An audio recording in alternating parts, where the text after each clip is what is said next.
The woman stood in the middle of my driveway at 7 o'clock on a Tuesday morning wearing white designer sneakers that had never touched real dirt in their lives. She pointed at my front porch like she already owned it and said, "You have 30 days to pay $52,000, or we'll make sure this old shack disappears." The county deputy standing beside her shifted his weight, looked everywhere except at me, and I remember thinking that the only person more uncomfortable than him was probably the rooster behind my barn, because even he had stopped crowing. My name is Cole Mercer. I'm 44 years old, and until that morning I believed there were only two things nobody could ever take from me: my father's land and my family's name. Turns out, I was only half right. I live about an hour west of Nashville, Tennessee, where the rolling hills never seem to end and everybody still measures distance by old churches instead of exit numbers. My grandfather bought our farm in 1958 after coming home from the Korean War. He didn't inherit wealth, didn't win the lottery, didn't have rich relatives. He spent 12 years hauling timber during the day and repairing tractors at night until he finally saved enough to buy 290 acres that nobody else wanted because the ground was rocky and the creek flooded every spring. My father used to tell me that good land doesn't care how much money you have. It only cares whether you show up every morning. He showed up every morning. So did I. The farmhouse I live in isn't fancy. It's a 2-story white clapboard house with a deep front porch, crooked wooden steps, and a porch swing that squeaks every time the wind catches it. My dad built that porch with his own hands when I was 12. I still remember him missing his thumbnail with a hammer because I was asking too many questions about baseball. He laughed, wrapped his thumb in an old shop rag, and kept working like nothing happened. Those are the kinds of memories you can't put a price on. My wife, Emily, passed away 4 years ago after a long fight with ovarian cancer. She was 39. Some days I still catch myself reaching for my phone to tell her something funny before remembering she's not on the other end anymore. Our son, Mason, is 13 now. He's taller than I was at his age, quiet like his mom, stubborn like every Mercer man before him.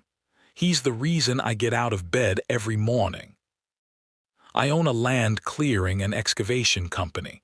Nothing glamorous.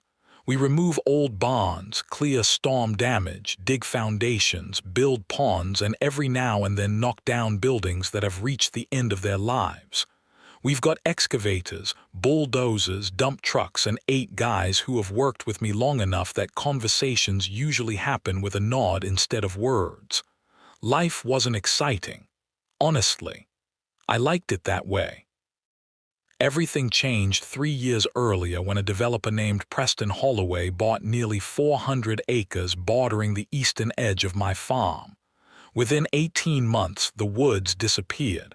The hills disappeared. Then came paved roads, streetlights, rows of identical houses, tiny ornamental trees planted exactly 12 feet apart, a neighborhood called Cedar Glen Preserve. Even the name sounded expensive. The houses weren't ugly. They just looked like they'd been copied and pasted over and over again by someone who thought every family wanted the exact same life. Preston's wife was Vanessa Holloway. Now, everybody has met someone like Vanessa at least once. Perfect makeup before 8 in the morning. Luxury SUV. Perfectly white smile. Always holding a leather notebook under one arm like she was preparing to grade the entire world.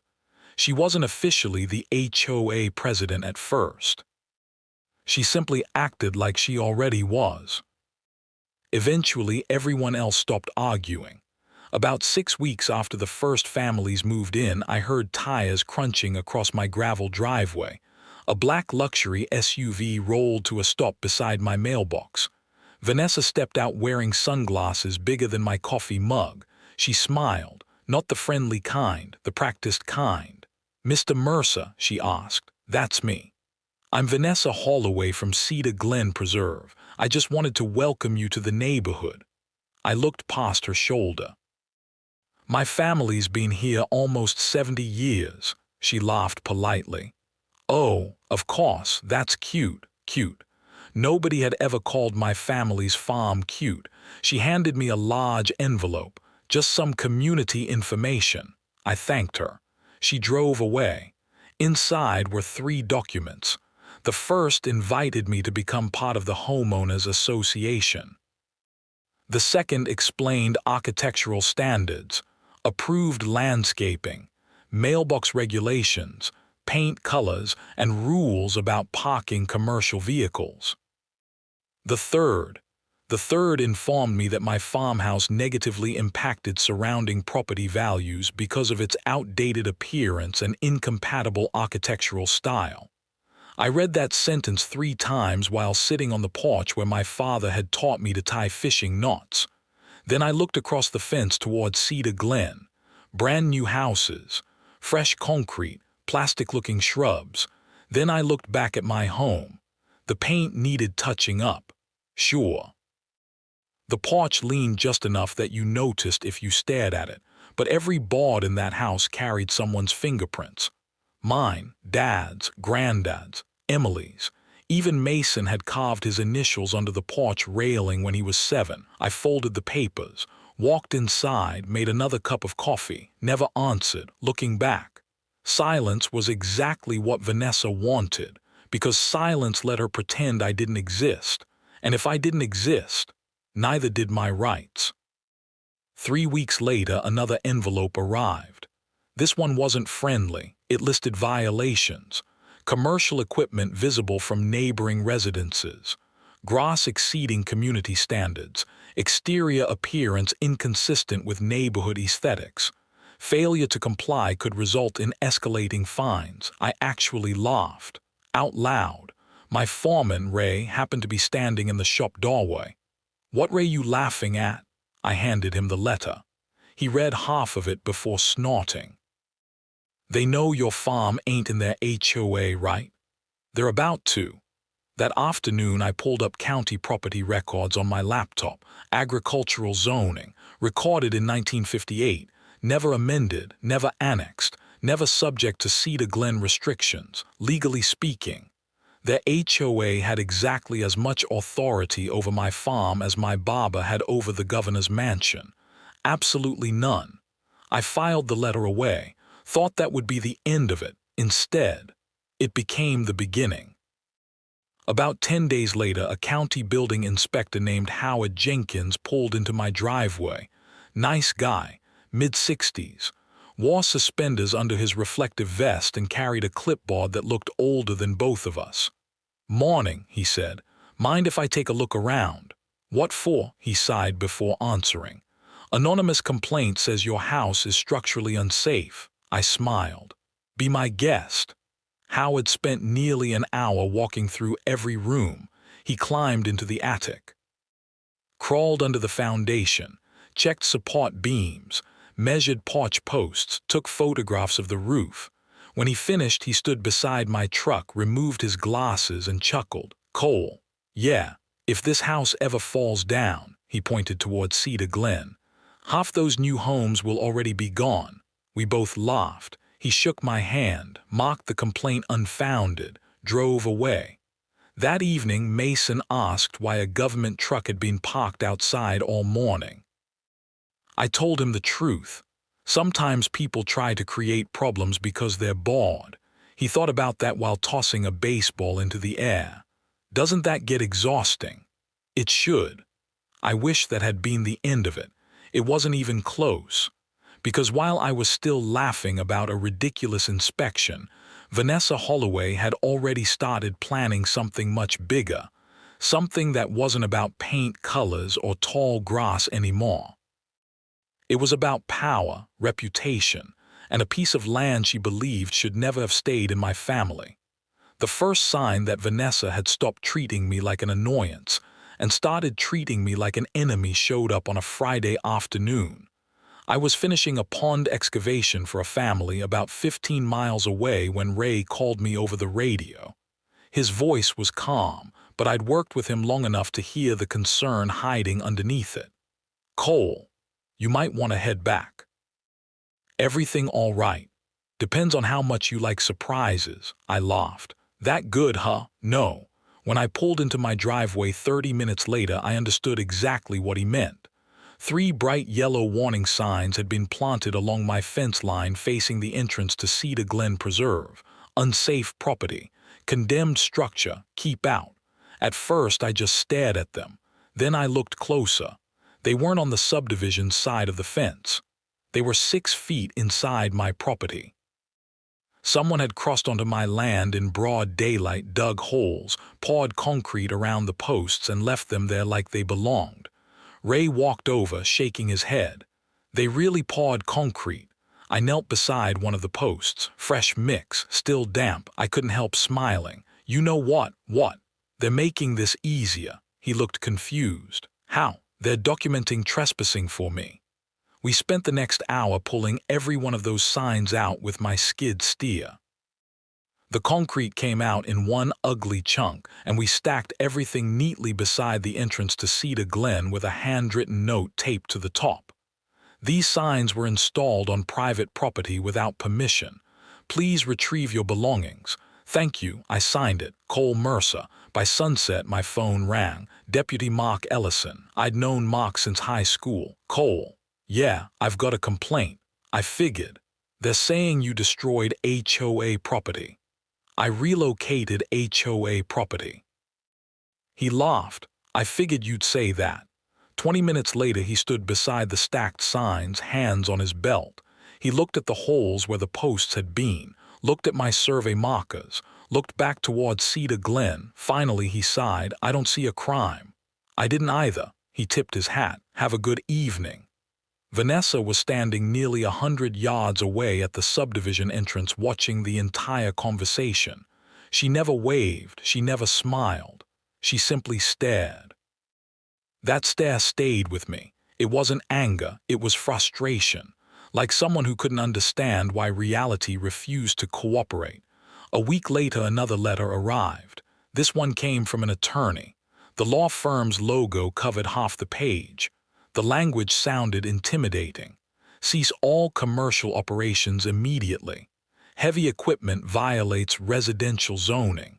Failure to comply may result in legal action." I took the letter straight to my friend Owen Carlisle. Owen specialized in land use and zoning. He read the first paragraph before laughing so hard coffee almost came out his nose. "Cole, what? You know what this is? A waste of expensive paper." "Exactly." He slid the letter back across his desk. "You can't violate residential zoning when your property's been agricultural since Eisenhower was president. So they're bluffing. They're hoping you don't know that." I drove home feeling lighter than I had in weeks, until Monday morning. That's when things stopped being funny. Someone had filed a petition with the county requesting that part of my farm be rezoned for future residential development. I read the notice twice, 3 times. The applicant wasn't me. It wasn't even my company. It had been submitted by County Planning Commissioner Richard Blevins.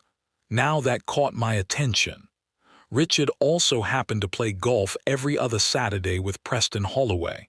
Funny how small towns work. The hearing took less than 10 minutes. Vanessa sat in the front row wearing another immaculate white outfit, smiling like she'd already won.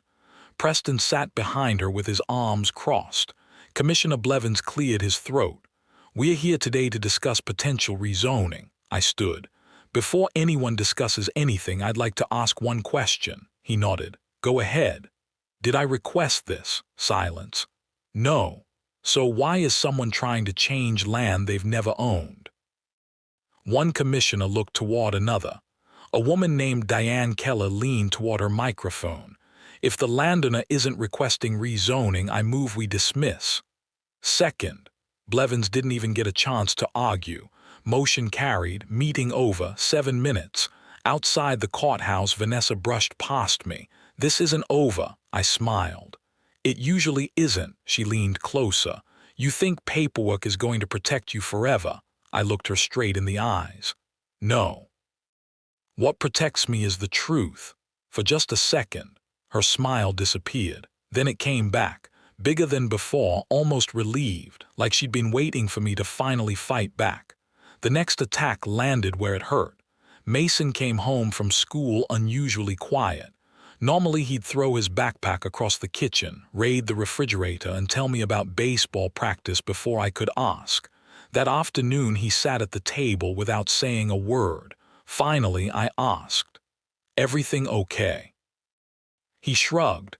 "A kid said his mom told everyone you were dangerous." I stopped washing dishes. "Dangerous?" "He said you run bulldozers around kids and the county's investigating you." I dried my hands, walked over, sat beside him. "Do you believe that?" He looked almost offended. "No, good, but what?" "It still sucks hearing it. That one hit harder than any lawyer's letter, because kids don't invent those stories. Adults do." Someone had been talking. That night I drove past Cedar Glen for the first time since construction finished. Families were grilling in backyards. Children rode bicycles under streetlights. Nobody looked like bad people. Most of them probably believed every word Vanessa told them. It occurred to me then. She wasn't trying to beat me in court. She was trying to beat me in public opinion. And honestly, that can be more dangerous. About 2 weeks later, I woke before sunrise to the sound of diesel engines. Not mine. Someone had parked 2 massive concrete traffic barriers across my farm's access road, completely blocking equipment from entering or leaving. Ray whistled when he saw them. "Well, yeah, this is new." I called the county highway department. A supervisor arrived an hour later. He walked around the barriers once, then looked at me. "We didn't put these here." I figured. No permits, no authorization, no work order. He shook his head. "I've been doing this 28 years. Ever seen anything like it? Only when somebody thinks rules don't apply to them." By lunch the barriers were gone. Vanessa responded by mailing letters to nearly every homeowner inside Cedar Glen. Anonymous copies found their way into my mailbox. They claimed my excavation company was under investigation, claimed contaminated fuel leaked onto neighboring properties, claimed my equipment posed a danger to children. Every word was false, every sentence carefully written to sound believable. I started keeping a binder. Every letter, every photograph, every complaint, every date, every deputy visit, every inspection, every conversation. My father always used to say that memories fade, paper doesn't. Then came the morning everything changed. I was making pancakes before taking Mason to school when another county deputy pulled into the driveway. This time it wasn't Mark. It was Deputy Aaron Holt. Young guy. Nervous smile. He held a thick envelope in one hand. "Mr. Mercer." His voice almost apologized before the words came out. "I've been asked to serve these documents." I opened the envelope standing right there on the porch. The paperwork looked official. Court formatting, legal language, case numbers, county seals. According to the documents, I supposedly owed Cedar Glen Preserve Homeowners Association $52,000 in accumulated fines, assessments, legal fees, and community penalties. Failure to pay within 30 days could result in foreclosure proceedings against my property. For a moment, everything around me went completely quiet. I didn't hear birds, didn't hear traffic. Didn't even hear Mason asking whether breakfast was ready. I kept reading, then I noticed something. The first pages were nothing more than HOA paperwork dressed up to resemble a court filing, cheap theater, but attached to them. That part was real, a lien, recorded with the county clerk's office. Stamped, filed, indexed, against my family's farm. Someone had actually managed to record a legal claim against property that wasn't even inside their subdivision. Deputy Holt watched my face. "You all right?" I folded the papers carefully. "Tell me something, sure. Did you read any of this before delivering it?" He hesitated. "No, sir. I didn't think so." He nodded once. I just deliver papers. I know. After he left, I sat alone on the porch for nearly an hour staring across the pasture where my grandfather used to run cattle. For the first time since Vanessa had driven onto my property, I wasn't angry. I was worried because harassment was one thing. A recorded lien, that was different. That could interfere with loans, sales, insurance, inheritance. That reached far beyond hurt feelings. Someone inside the county had allowed this to happen. And that meant I wasn't just fighting an HOA anymore. I was fighting something much larger than I had imagined. I reached for my phone and called the only man I trusted to tell me the truth about county records. His name was Walter Briggs. He'd spent nearly 30 years inside the county recorder's office before retiring, and if anyone could explain how an impossible lien had suddenly become very real, it was him. The first thing Walter said after hearing my story sent a chill straight through me. "Cole, if that lien really made it into county records, then somebody didn't just bend the rules." He went quiet for several seconds before finishing the sentence. "They may have rewritten the map itself." Walter Briggs told me to meet him at the county records office before it opened the next morning. "Don't bring opinions," he said. "Bring coffee. And every deed your family's ever recorded." That sounded like something Walter would say. He was 73 years old, wore suspenders every day whether they matched or not, and believed that paper never lied unless somebody forced it to. I dropped Mason off at school just after sunrise, grabbed the old fireproof lockbox from my office, and drove into town.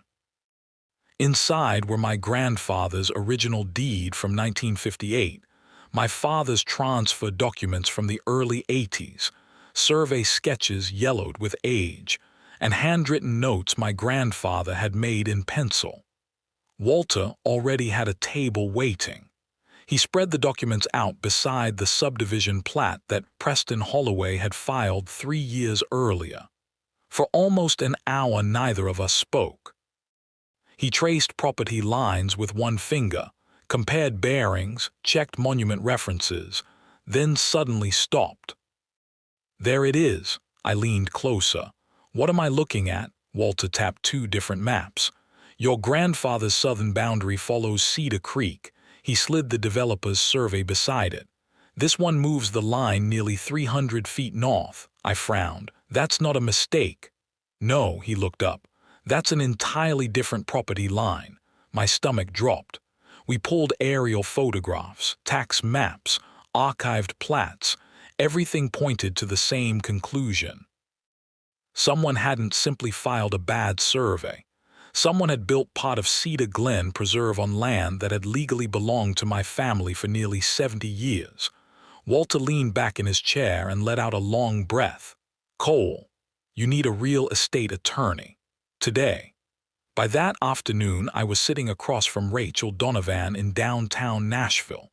She listened without interrupting while I laid every document on her conference table. She didn't react until she reached Walter's notes. Then she quietly removed her glasses and looked straight at me.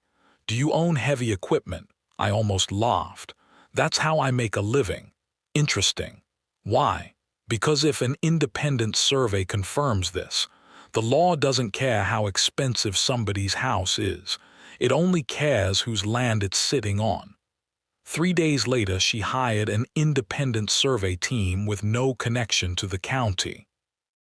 They spent nearly 48 hours locating the original stone monument my grandfather's deed referenced in 1958.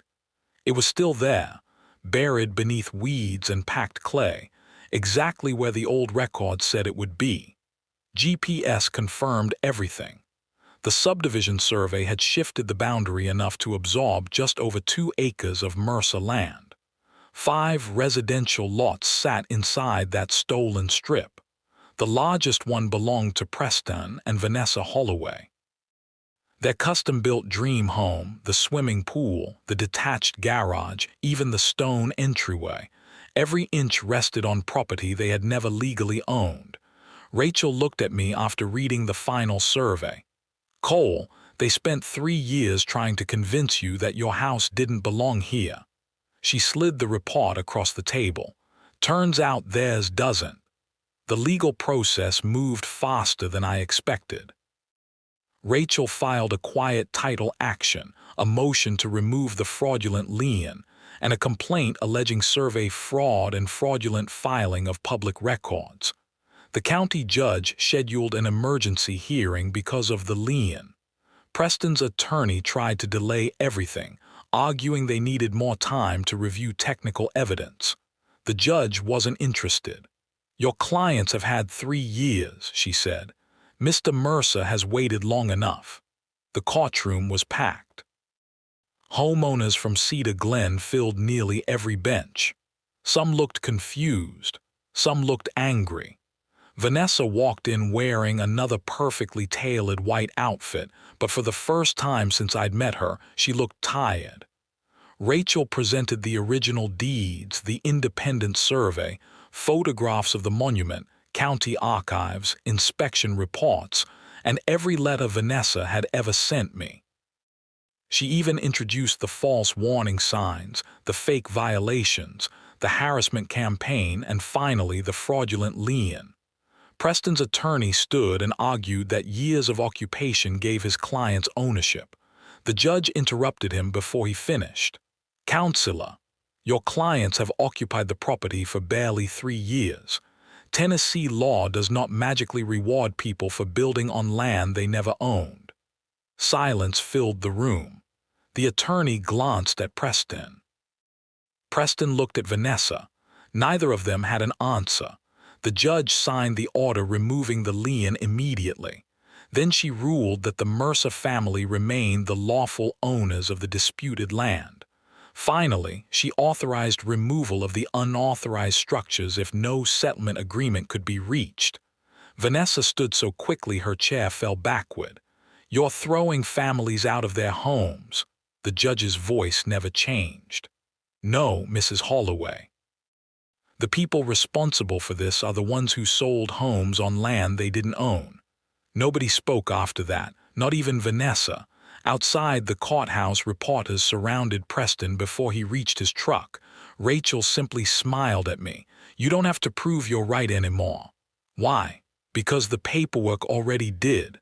2 days later, Preston called. His voice sounded nothing like the confident developer I'd met years before. "Let's settle."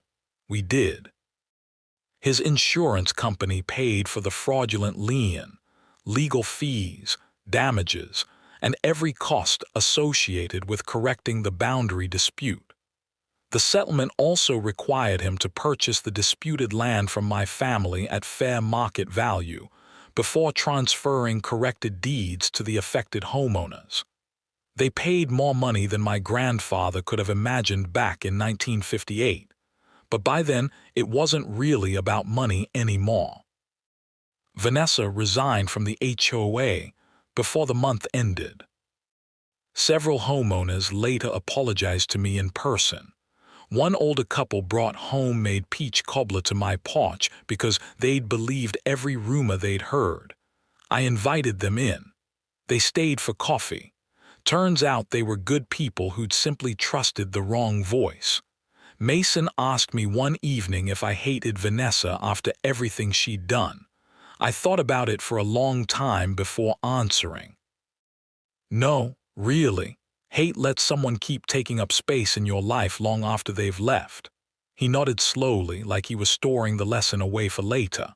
Life eventually became quiet again. The excavators went back to digging ponds. The bulldozers went back to clearing storm damage instead of starring in neighborhood gossip. Every now and then I still drive past Cedar Glen. Kids ride bicycles. Families wave. New trees are finally tall enough to cast real shade. Most people probably have no idea how close that neighborhood came to being remembered for something entirely different. Sometimes I sit on the same porch my father built and watch Mason throw a baseball across the yard where my grandfather once worked behind a mule. The boards still creak. The swing still squeaks. And every time I hear that familiar sound, I remember something my dad used to tell me. Land isn't what you leave your children. It's what reminds them where they came from. He was right. If you've ever dealt with an HOA, a property dispute, or someone who believed power mattered more than the truth, I'd really like to hear your story. Do you think Vanessa deserved a second chance after everything she did? Or do you believe some lines, once crossed, can never truly be forgiven? Share your thoughts in the comments because conversations like these remind us that justice isn't always loud. Sometimes it's just patient. And if this story stayed with you, don't forget to like the video, subscribe to the channel, and come back for the next story. You never know which ordinary driveway might become the scene of an extraordinary fight for what's right.